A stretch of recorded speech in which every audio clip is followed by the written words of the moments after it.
Agar siz 65 yoshdan oshgan bo'lsangiz yoki oilangizda pensioner ota-onangiz, buvingiz, bobongiz bo'lsa, bugungi ma'lumotni oxirigacha eshiting. Chunki 2026 yilda pensionerlar shartli ravishda 4 ta guruhga ajratib ko'riladi va qaysi guruhga tushishingiz sizning pensiya miqdoringizga, qo'shimcha to'lovlarga, imtiyozlarga, qayta hisob kitob qilish imkoniyatiga va ayrim hollarda hujjatlaringizni yangilash zaruratiga ta'sir qilishi mumkin. Men bu mavzuni oddiy tilda tushuntiraman. Kim xavotir olishi kerak, kimda hammasi joyida. Kim hujjatini tekshirtirishi shart. Kim esa qo'shimcha pul olish imkoniyatini qo'ldan boy berayotgan bo'lishi mumkin. Hozirning o'zida kanalga obuna bo'ling, videoga like bosing. Chunki bunday ma'lumotni vaqtida bilgan odam ko'pincha o'z haqqini yo'qotmaydi. Avvallari ko'pchilik pensionerlar pensiya masalasiga juda oddiy qarardi. Yoshim yetdi, pensiyaga chiqdim, har oy pul tushyapti. Demak hammasi to'g'ri. Lekin amalda pensiya tizimida har bir insonning holati alohida ko'riladi.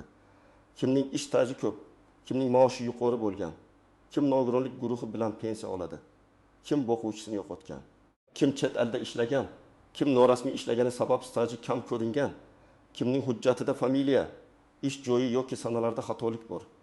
Oldin odamlar ko'proq qog'oz hujjatlarga tayanardi. Mehnat daftarchasi, arxiv ma'lumotnomasi, korxona buyrug'i, ish haqi haqida spravka, harbiy xizmat hujjati, farzand parvarishi davri, o'qish davri kabi ma'lumotlar alohida yig'ilardi. Endi esa ko'p ma'lumotlar elektron bazalarga o'tayapti. Bu yaxshi tomoni bilan qulay. Ortiqcha yugur kamayadi.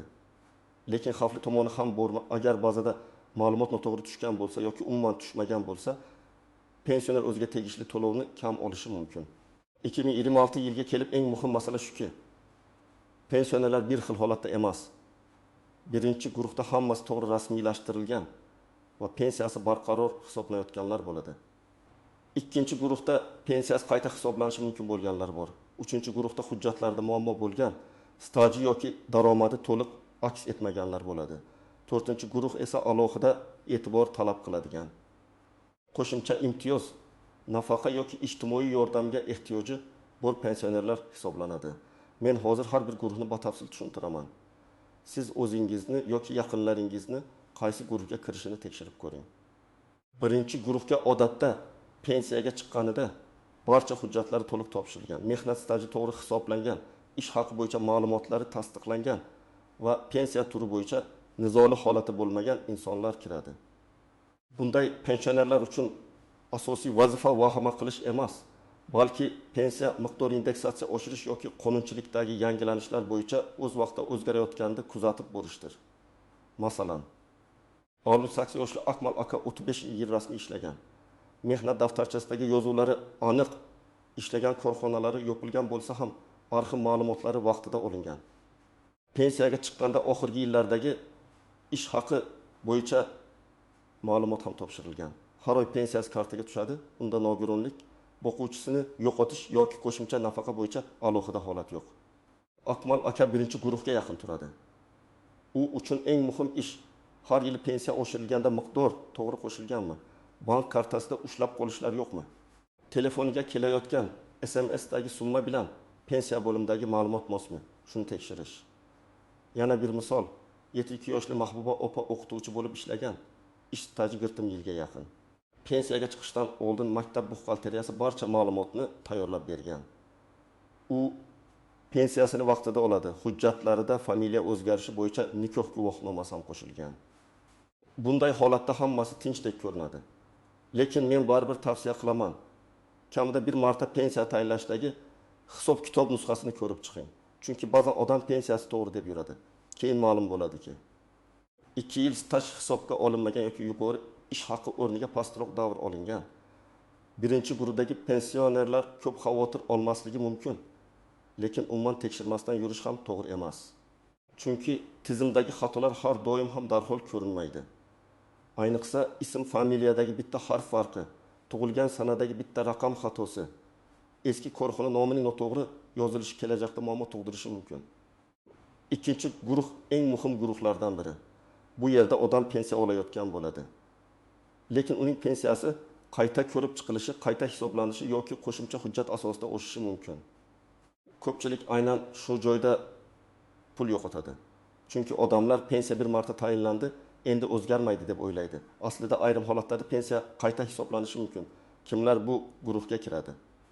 Pensiyaga chiqqandan keyin ham rasmiy ishlagan pensionerlar, pensiya tayinlanayotganda hamma staji kiritilmaganlar, keyinroq arxidan yangi hujjat topganlar, ish haqi haqida yuqoriroq ma'lumotnoma olish imkoniga ega bo'lganlar.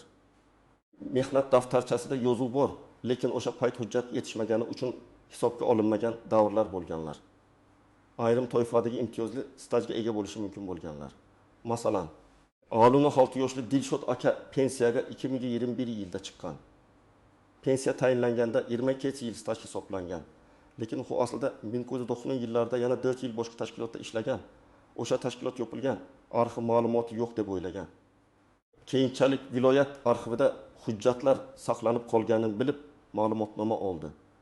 Agar bu 4 yil qonuniy tasdiqlansa, uning staji 32 yil bo'lib ko'rinishi mumkin. Bu esa pensiya miqdoriga ta'sir qilishi ehtimoli bor. Demak, Dilshod aka ikkinchi guruhda. U qayta hisob kitob talab qilib murojaat qilishi kerak. Yana bir misol, 7 yoshli Saodat opa 30 yil tikuvchilik fabrikasida ishlagan. Pensiya tayinlanganda ish haqi haqida to'liq ma'lumot topilmagan. Shuning uchun pastroq hisob bilan pensiya belgilangan. Keyin eski buxgalteriya hujjatlari arxivdan chiqdi va ma'lum bo'ldiki, Saodat opaning ayrim yillarda maoshi ancha yuqori bo'lgan. Agar bu ma'lumotlar qonun talabiga mos ravishda tasdiqlansa, pensiyani qayta hisoblash masalasi ko'tarilishi mumkin. Bu guruhdagi odamlar nimadan xavotir olishi kerak? Birinchi xavotir: mening stajim to'liq hisoblanganmi? Ikkinchi xavotir: mening daromadim to'g'ri olinganmi? Uchinchi xavotir: pensiyaga chiqqanimdan keyingi rasmiy ish davrim hisobga olinishi mumkinmi? To'rtinchi xavotir: menda imtiyozli davrlar bor edi. Ular e'tibordan chetda qolmadimi? Lekin hamma ham xavotir olishi shart emas. Agar sizning barcha ish davrlaringiz elektron bazada va mehnat daftarchasida mos bo'lsa, pensiya bo'limi hisob kitobida har bir davr ko'rsatilgan bo'lsa, ishlagan joylaringizdan ma'lumotlar to'liq olingan bo'lsa, unda shunchaki nazorat qilish kifoya. Ammo hech bo'lmaganda bir marta mening pensiyam qanday hisoblangan degan savolga yozma yoki elektron javob olish foydali. Uchinchi guruh eng og'riqli guruh. Bu yerda inson ishlagan, mehnat qilgan, soliqlar to'lagan bo'lishi mumkin. Lekin hujjatlarda muammo borligi sababli uning haqiqiy mehnat to'liq tan olinmaydi. Ayniqsa 65 yoshdan oshgan insonlarda bu ko'p uchraydi. Chunki ular ishlagan davrlarning bir qismi sobiq ittifoq davriga, 1990 yillardagi o'tish davriga, korxonalar yopilgan va hujjatlar yo'qolgan davriga to'g'ri kelgan. Masalan, 7004 yoshli Rahmat aka 1902 yildan 1996 yilgacha qurilish boshqarmasida ishlagan. Mehnat daftarchasida yozuv bor, lekin muhr nomi bosilgan. Korxona nomi keyin 3 marta o'zgargan. Pensiya tayinlanayotganda bu davrning faqat 8 yili tan olingan. Qolgan qismi bo'yicha qo'shimcha tasdiq so'ralgan. Rahmat aka esa mening daftarcham bor-ku deb yuravergan. Natijada u yillar davomida kamroq pensiya olgan bo'lishi mumkin. Mana shunday odamlar 3-guruhga kiradi. Yana bir holat, 69 yoshli Gulnora opa turmushga chiqqandan keyin familiyasini o'zgartirgan. Mehnat daftarchasida qizlik familiyasi, pasportda turmushdan keyingi familiya, nikoh guvohnomasi yo'qolgan. Arxivdagi ish haqi ma'lumoti esa ismida bitta harf farq qiladi. Bunday kichkina ko'ringan tafovut ham katta muammo keltirib chiqaradi. Chunki tizim bu bir odammi yoki boshqa odammi degan savolga aniq javob talab qiladi. Shuning uchun nikoh guvohnomasi, familiya o'zgargani haqida hujjat, faqat yevadan ma'lumotnoma olish zarur bo'ladi. 3-guruhga kiradigan yana bir toifa norasmiy ishlaganlar. Masalan, odam 15 yil bozorda, ustaxonada, dehqonchilikda yoki oilaviy biznesda ishlagan. Lekin rasmiy shartnoma bo'lmagan, va'dalar to'lanmagan, hujjat yo'q. Bu mehnat inson hayotida bor, lekin pensiya hisobida ko'rinmasligi mumkin. Men doim aytaman, pensiya tizimi og'zaki gapga emas, tasdiqlangan hujjatga tayanadi. Hamma biladi, men ishlaganimni degan gap insoniy jihatdan to'g'ri bo'lishi mumkin, ammo hisob kitob uchun yetarli emas. Bu guruhdagi pensionerlar albatta harakat qilishi kerak. Chunki hujjatdagi xatoni tuzatish, arxivdan ma'lumot olish, sud orqali faktni belgilash, eski ish joyidan tasdiq olish, elektron bazadagi ma'lumotni yangilash orqali pensiya masalasini yaxshilash mumkin. Albatta har bir holatda natija kafolatlanmaydi. Lekin tekshirmaslik eng katta xato. To'rtinchi guruhga faqat oddiy yoshga doir pensiya oluvchilar emas, balki qo'shimcha ijtimoiy himoya talab qiladigan insonlar kiradi. Bular nogironligi bo'lgan pensionerlar, yakka yolg'iz keksalar, boquvchisini yo'qotganlar, minimal daromad bilan yashayotganlar, parvarishga muhtojlar, urush yoki mehnat faxriysi maqomiga ega bo'lishi mumkin bo'lganlar, doimiy dori-darmon va tibbiy yordamga ehtiyoji borlar bo'lishi mumkin. Masalan, 78 yoshli hovlida opa yolg'iz yashaydi. Farzandlar boshqa shaharda doimiy yordam bera olmaydi. U pensiya oladi, lekin kommunal to'lovlar, dorilar, oziq-ovqatdan keyin qo'lida juda kam pul qoladi. Hovlida opa faqat pensiya miqdorini tekshirtirish bilan cheklanmasligi kerak. U mahallaga, ijtimoiy xizmat organlariga, tibbiyot muassasasiga murojaat qilib, o'z holati bo'yicha qo'shimcha yordam, parvarish xizmati, moddiy yordam yoki boshqa dasturlar mavjudligini aniqlash kerak. Yana bir misol, 6-7 yoshli Karim aka pensiyada, lekin Y guruh nogironligi bor. Uning pensiyasi yoshga doir pensiyami, nogironlik pensiyasimi, qaysi biri foydaliroq? Qo'shimcha to'lovlar to'g'ri belgilangan tekshirilishi kerak. Ba'zi hollarda inson o'z maqomiga mos imtiyozni olmasligi mumkin. Chunki tibbiy xulosa yangilanmagan, nogironlik hujjati bazaga tushmagan yoki ariza berilmagan bo'ladi. 4-guruhdagi eng katta muammo shuki, odamlar yordam so'rashga uyaladi. Men birovga og'irligimni solmayman. Mahallaga borsam gap bo'ladi. Hujjat yig'ishga kuchim yo'q deydi. Men ekspert sifatida shuni ochiq aytaman. Qonunda belgilangan yordamni so'rash uyat emas. Bu sadaqa emas. Bu sizning ijtimoiy huquqingiz bo'lishi mumkin. Ayniqsa 35 yoshdan keyin sog'liq, daromad va yashash sharoiti bir-biriga bog'liq bo'lib qoladi. Pensiya kam bo'lsa, odam dori olmaydi. Dori olmasa kasallik kuchayadi. Kasallik kuchaysa parvarish xarajati oshadi.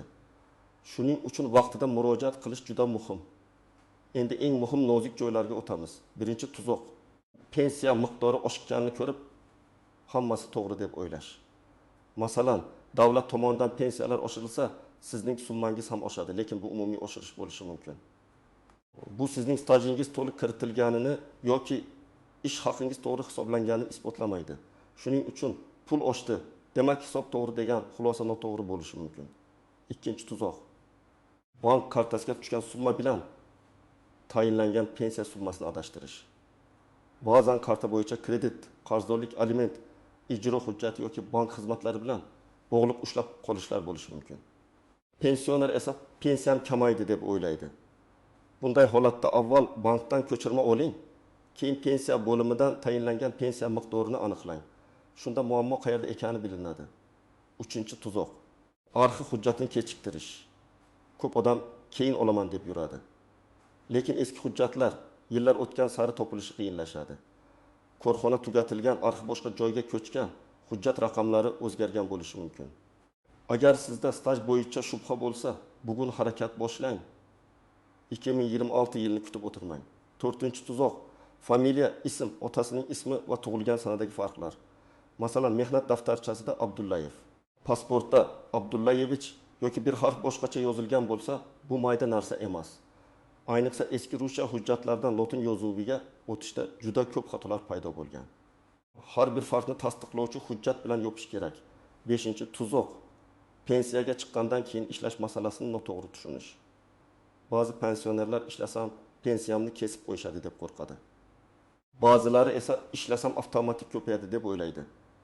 Har ikki fikr ham har doim to'g'ri emas. Hammasi amaldagi qonunchilikka, ishning rasmiyligiga, badallar va ma'lumotlarning bazada aks etishiga bog'liq. Shuning uchun agar pensiyada turib ishlayotgan bo'lsangiz, ish beruvchingiz sizni rasmiy yurityaptimi? Ma'lumotlar elektron tizimga tushyaptimi? Pensiya bo'yicha qayta ko'rib chiqish tartibi qanday? Buni albatta aniqlang. 6-nozik jihat. Bir nechta turdagi to'lovga huquq bo'lishi mumkin, lekin odam faqat bittasini olayotgan bo'ladi. Masalan, yoshga doir pensiya bilan birga alohida kompensatsiya, parvarish puli, mahalliy yordam, nogironlik bilan bog'liq imtiyozlar, kommunal to'lovlar bo'yicha yengilliklar mavjud bo'lishi mumkin. Men bu yerda aniq summa va universal va'da bermayman.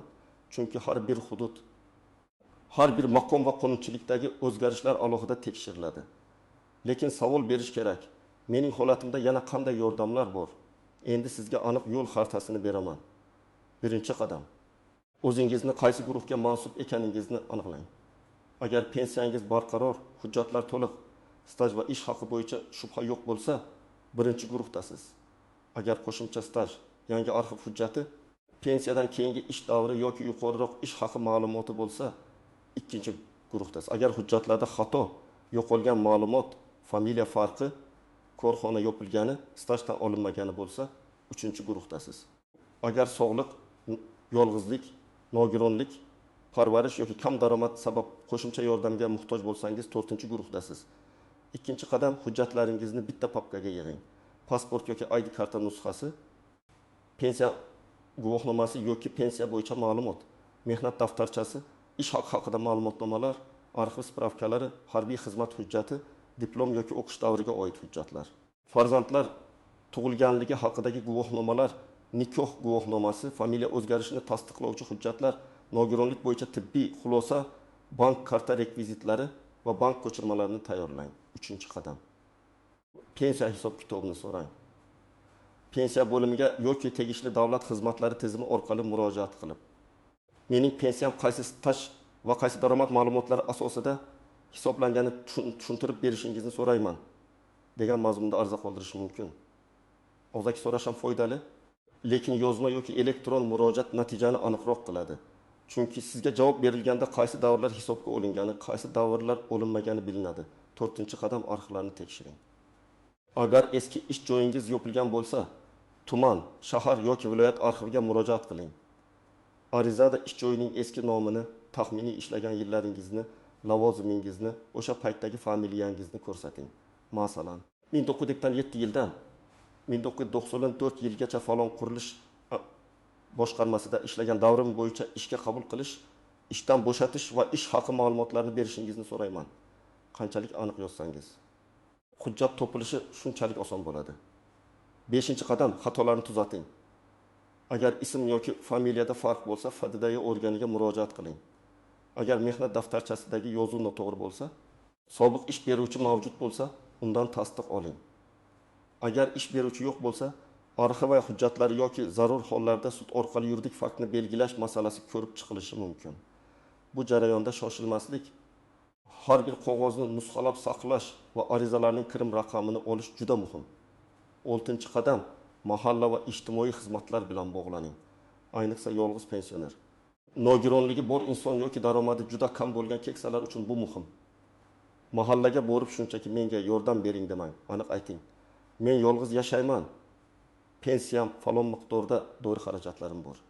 Menga qanday ijtimoiy yordam, parvarish yoki kompensatsiya chorasi mavjudligini tushuntirib bering. Aniq savol aniq javobga olib keladi. 7-qadam, barcha javoblarni saqlang. Pensiya bo'limidan kelgan javob, arxivdan kelgan spravka, bank ko'chirmasi, mahalla dalolatnomasi, tibbiy xulosa, hammasi alohida papkaga joylang. Bugun kerak bo'lmagan hujjat ertaga pensiya qayta hisobida yoki imtiyaz olishda hal qiluvchi dalil bo'lishi mumkin. Demak, 2026 yilda 65 yoshdan oshgan pensionerlar o'z holatini 4 guruh bo'yicha tekshirishi kerak. Hujjatlari to'liq va pensiyasi barqarorlar, pensiyasi qayta hisoblanishi mumkin bo'lganlar, hujjatlarida xato yoki stajida noaniqlik borlar hamda qo'shimcha ijtimoiy yordamga muhtojlar. Eng asosiy qoida shuki, pensiya masalasida taxmin bilan yurilmaydi, hujjat bilan tekshiriladi. Men sizga tavsiya qilaman. Bugunoq mehnat daftarchangizni, pensiya ma'lumotlaringizni, arxiv hujjatlaringizni va bank tushumlaringizni tekshiring. Agar ota-onangiz yoki yaqinlaringiz 65 yoshdan oshgan bo'lsa, ularga yordam bering. Ko'p keksalar hujjat yig'ishga qiynaladi, lekin birgina to'g'ri ariza ularning yillik daromadiga ta'sir qilishi mumkin. Izohlarda yozing. Siz qaysi guruhga kirasiz deb o'ylaysiz? Pensiyangiz hisob-kitobini tekshirtirganmisiz? Hujjatlarda xato yoki staj bo'yicha muammo bo'lganmi? Videoga like bosing. Kanalga obuna bo'ling va bu videoni pensioner yaqinlaringizga yuboring. Chunki bu ma'lumot kimningdir o'z haqqini vaqtida talab qilishga yordam berishi mumkin.